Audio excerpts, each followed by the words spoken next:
사람은 누구나 갓난아이로 태어납니다. 태어날 때부터 장성한 어른으로 태어나는 사람은 없습니다. 따라서 시간이 지나고 세월이 흐르면 반드시 사람은 정신적, 육체적으로 성장을 해야 합니다. 키도 커야 하고 몸무게도 늘어야 하며 무엇보다 인격이 성숙해져야 합니다. 그런데 이것은 신앙에서도 마찬가지입니다. 사랑하는 여러분, 우리가 예수를 믿어 구원을 받고 하나님의 자녀가 된 순간부터, 거듭난 순간부터, 중생한 순간부터 우리는 우리의 신앙이 성장해야 합니다.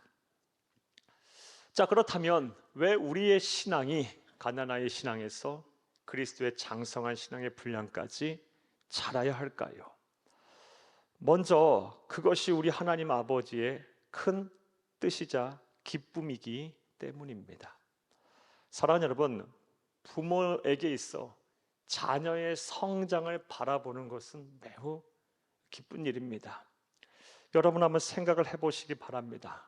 여러분의 자녀들이 처음 태어났을 때는 눈도 못 뜨다가 어느 순간에 눈을 뜨고 우리를 바라보면서 방긋 웃어줬을 때 얼마나 기뻤습니까? 그런 자녀가 목도 못 가누다가 목을 가누고 뒤집기를 하고 무릎으로 겨다니다가 어느덧 아장 걸어 다녔을 때 얼마나 행복했습니까? 모름지기 그렇게 아장 걸어 다닐 때 우리나라 축구 대표 선수들이 월드컵에서 골을 넣은 것처럼 막 환호성을 지르지 않았습니까? 저만 한 겁니까? 다 우리 그랬을 거라고 봐요. 부모에게 있어서 자녀의 성장을 바라보는 것, 자녀가 성장한다는 것을 보는 것, 그거 참 기쁜 일이고 행복한 일입니다. 이와 마찬가지도 하나님 아버지도 마찬가지예요. 우리의 신앙이 성장하면 하나님 아버지께서 매우 기뻐하십니다. 그러므로 우리는 우리의 신앙이 성장을 해야 할 줄로 믿습니다. 하나님의 기쁨이 되기 때문에 우리는 우리의 신앙이 갓난아이의 신앙에서 그리스도의 장성한 신앙의 분량까지 자라나야 합니다. 또 다른 이유는 우리의 신앙이 반드시 그리스도의 장성한 신앙의 분량까지 자라나야 할 또 다른 이유는 그렇지 아니하면 우리가 예수를 믿음으로 값없이 하나님으로 받은 이 구원의 선물을 끝까지 지켜내기가 쉽지 않기 때문입니다. 우리가 거듭난 이후, 하나님의 자녀가 된 이후, 구원받고 영생한 이후부터 사탄 마귀의 영적인 공격이 시작됩니다. 우리의 믿음을 막 사정없이 흔듭니다. 구원의 확신을 막 빼앗아 가려고 해요.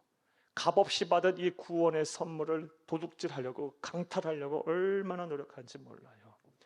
그러다 보면 이 성도님들의 막 신앙이 흔들립니다. 구원의 확신이 막 흔들립니다. 의심이 생기고 불신이 생겨요.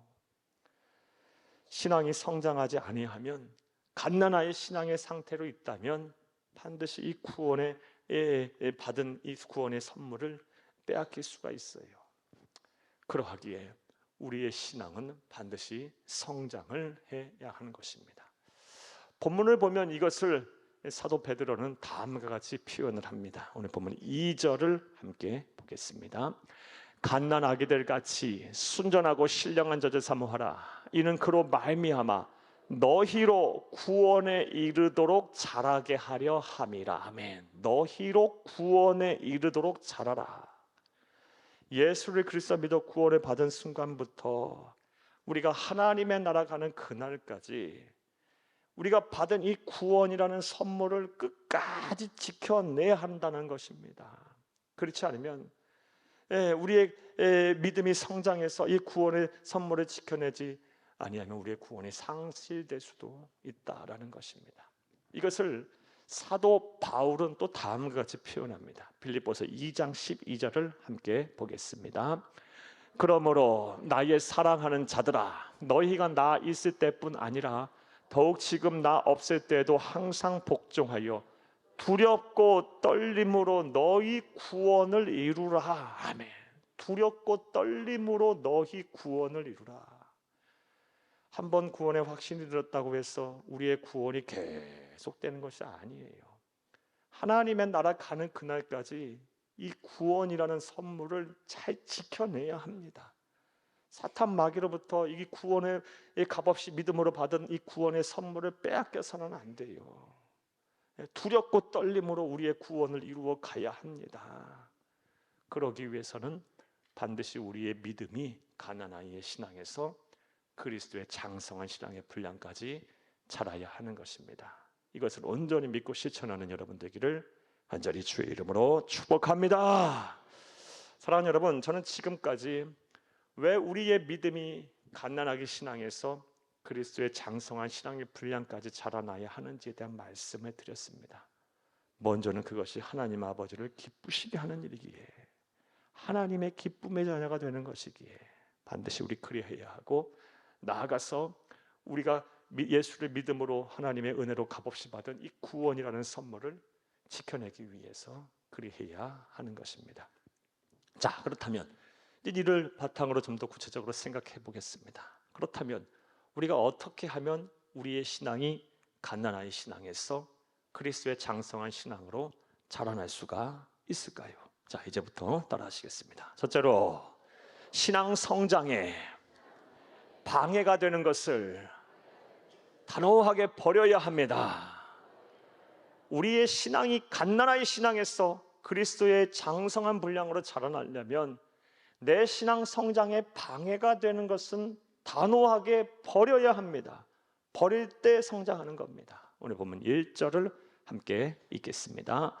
그러므로 모든 악독과 모든 기만과 외식과 시기와 모든 비방하는 말을 버리고 우리의 신앙이 성장하려면 신앙 성장에 방해가 되는 것을 가지고 있으면 안 됩니다. 빨리 버려내야 버릴 때 비로소 우리의 신앙이 성장할 수가 있는 것입니다. 사랑하는 여러분, 예수를 그리스도 믿어 구원을 받으셨습니까? 거듭나셨습니까? 천국을 소유하셨습니까? 그러한다면 이내 여러분의 신앙은 갓난아기 신앙에서 그리스도의 장성한 신앙의 분량까지 자라야 합니다. 이를 위해 신앙 성장에 방해가 되는 것을 단호하게 버리시기를 간절히 주의 이름으로 부탁합니다. 자, 그렇다면 우리의 신앙 성장에 방해가 되는 것, 우리가 반드시 버려야 하는 것은 무엇일까요? 오늘 본문에서 성령 하나님께서는 사도 베드로를 통해서 무엇을 버려라라고 말씀하고 계실까요? 본문 1절을 다시 한번 보겠습니다. 그러므로 모든 악독과 모든 기만과 외식과 시기와 모든 비방하는 말을 버리고.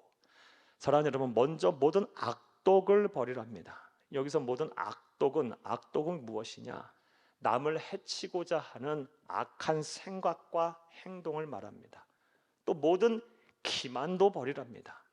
기만이라는 무엇이냐? 남을 속이려는 잔꾀를 말합니다. 또 모든 외식을 버리랍니다. 외식은 겉과 속이 다른 겁니다. 남이 볼 때와 남이 보지 않을 때와 말과 행동이 다른 것이고요. 이 외식하는 사람들은 상대가 누구냐에 따라 말과 행동이 다릅니다. 정직하지 못한 거예요. 또 모든 시기도 버리랍니다. 시기가 무엇입니까? 남자에 되는 거 못 보는 거예요. 남의 행복을 원치 아니하는 것을 말해요. 또 모든 비방을 버리랍니다. 비방이 뭐예요? 남을 헐뜯는 것을 말합니다. 이렇게 모든 악독과 모든 기만과 모든 외식과 모든 시기와 모든 비방을 버리지 아니하면 우리의 신앙이 갓난아기 신앙에서 그리스도의 장성한 분량으로 자라날 수가 없는 것입니다.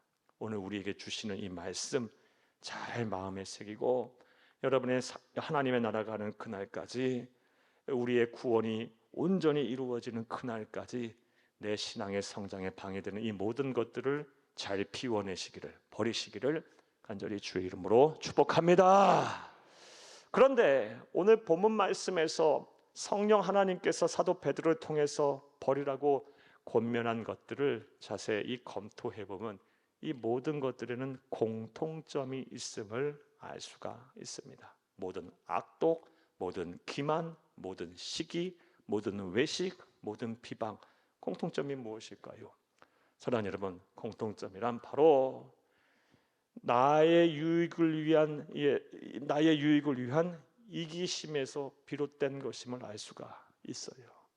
이기적인 마음에서, 이기적인 태도, 이기적인 생각에서 이 비롯된 것임을 알 수가 있습니다. 그런데 분명한 사실은 이렇게 내 신앙의 성장에 방해가 되는 이기적인 것들을 버리지 않는 한 우리의 신앙이 갓난아이 신앙에서 그리스도의 장성한 신앙의 분량까지 자라날 수가 없다라는 것입니다. 발버둥 쳐도 안 되는 거, 이거 안 버려내면요.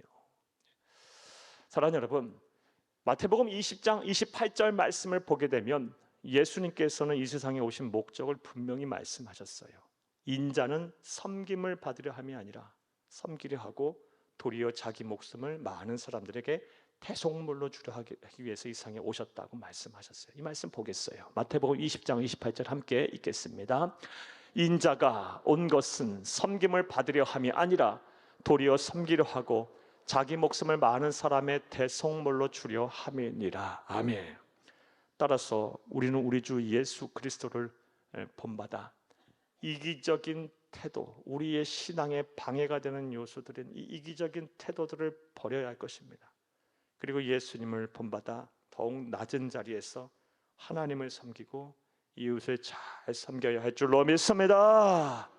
그리하면 할수록 우리의 신앙은 더 성장할 것입니다. 갓난아이 신앙에서 그리스도의 장성한 분량의 신앙까지 자라날 줄로 믿습니다.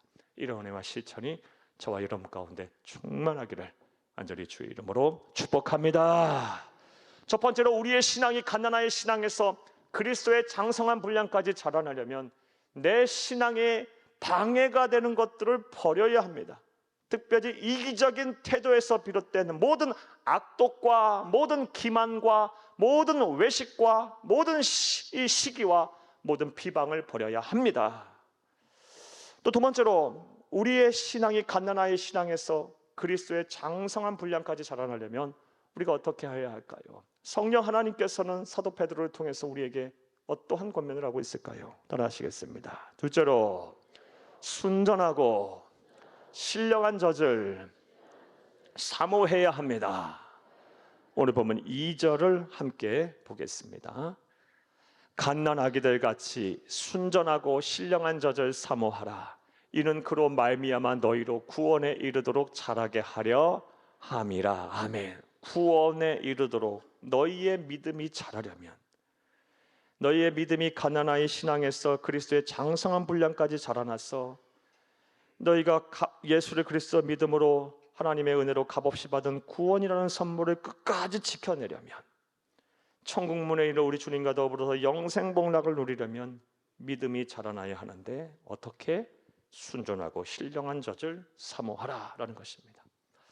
자, 그렇다면 여기서 말하는 순전하고 신령한 젖을 사모하라는 말의 뜻이 무엇일까요? 사랑하는 여러분, 순전하고 신령한 젖은 하나님의 말씀을 말합니다. 잠언 30장 5절을 함께 보겠습니다. 하나님의 말씀은 다 순전하며 하나님은 그를 의지하는 자의 방패시니라. 아멘. 따라서 순전하고 신령한 젖을 사모하라는 것은 하나님의 아버지의 말씀을 사모하라라는 것입니다.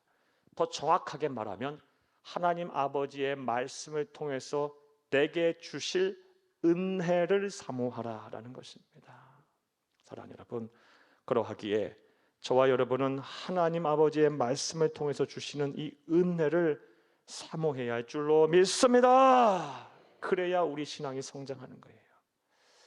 그런데 이와 관련해서 우리가 놓쳐서는 안 되는 중요한 사실이 있습니다. 하나님 아버지의 말씀을 통해서 주시는 은혜를 사모하되 그 은혜를 적당히 대충 아니 주시면 말고 하며 사모하는 것이 아니라 간절하게, 절실하게, 더 정확한 표현은 죽기 살기로 그 은혜를 사모해야 한다라는 것입니다. 그리할 때 우리의 신앙이 성장하는 거예요. 이것은 오늘 본문 2절을 통해서 우리가 알 수 있어요. 2절을 다시 한번 보겠습니다. 2절입니다. 갓난 아기들 같이 순전하고 신령한 젖을 사모하라. 여기까지 보겠어요. 누구처럼 사모하라? 갓난아기들처럼 순종하고 신령한 것, 하나님의 아버지의 말씀을 통해 주시는 은혜를 사모하라. 사랑하는 여러분, 왜 갓난아기들처럼 사모하라고 이 사도 베드로는 말씀을 기록했을까요? 아기들은, 사랑하는 여러분, 배가 고프면 어떡합니까? 대책 없이 울어요. 사람들이 있건 없건 아기들이 체면 차리면서 울고 안 울고 합니까? 당장 배가 고프면요, 엄마가 젖을 물릴 때까지 우는 거예요. 예, 왜요?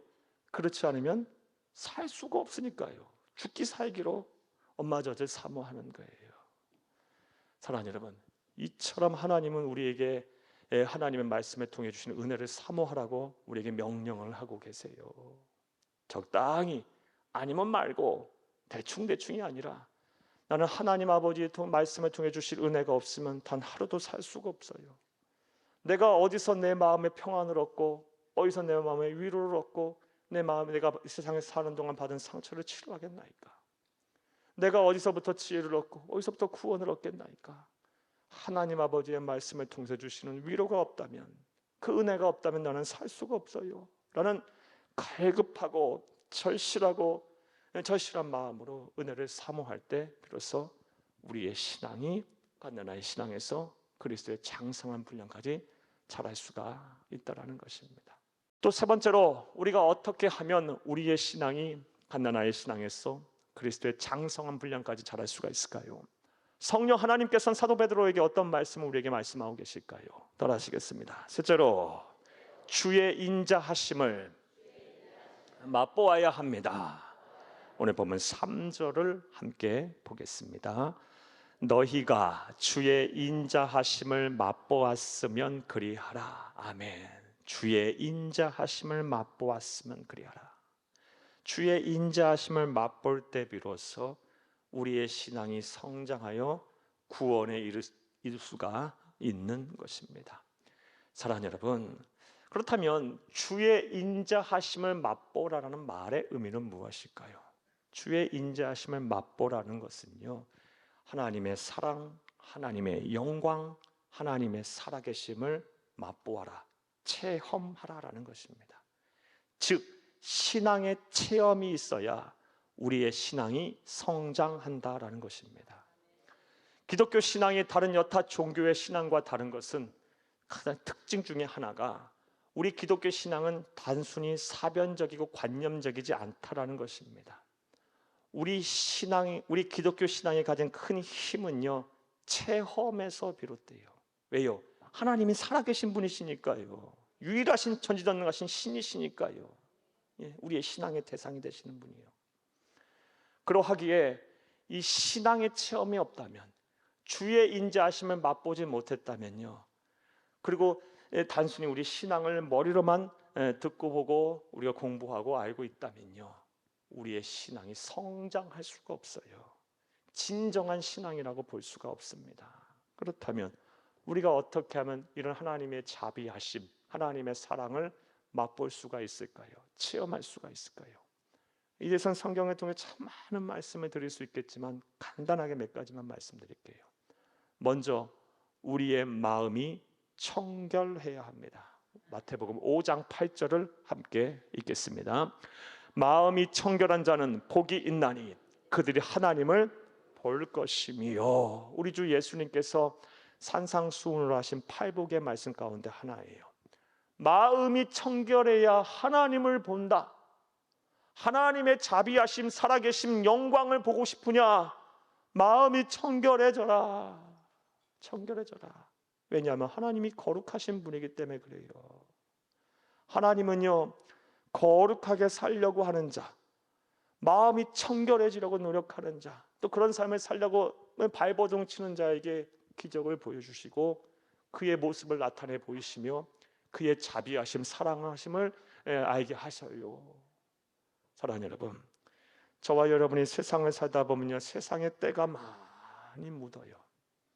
이 세상에 묻은 때를요, 말씀으로, 기도로, 회개함으로 잘 씻어서 있어야 돼요. 그리고 하나님의 은혜를 구하세요.